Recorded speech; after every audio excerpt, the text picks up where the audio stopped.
জানিস তো আমার পড়তে ইচ্ছে করছে না, মাথায় ঢুকছে না। আরে কি বলছিস, পড়া অনেক সহজ, সঠিকভাবে পড়লে হবে। কিভাবে? দেখ, আমরা একসাথে পড়ে প্রথমে একটু একটু করে পড়বো, বেশি চাপ নেব না। ঠিক আছে, তাহলে আজ আমরা কি করবো? আজ আমরা 5টা ছোট প্রশ্ন শিখব, কিন্তু ভালো করে বুঝে পড়বো। জোরে জোরে শব্দ করে পড়তে হবে। জোরে পড়লে কি হবে?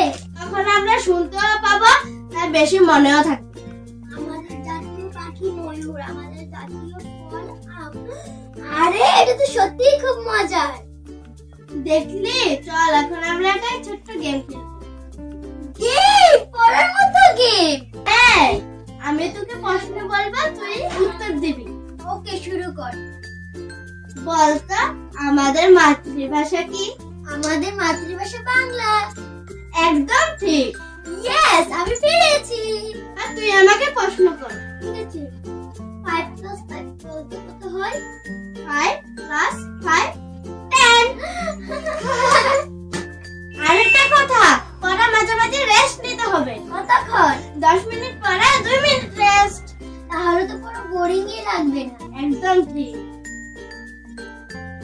কিন্তু আজকে আমার সহজও লাগছে, মনেও রাখতে পারছি। দেখলি, পড়া কঠিন না, শুধু সঠিক পদ্ধতি দরকার। আমি আজ থেকে এইভাবেই পড়ব। আমরা একসাথে পড়বা, সবকিছু সহজ করে নেব। Guys, please like, comment, share and subscribe कर देना।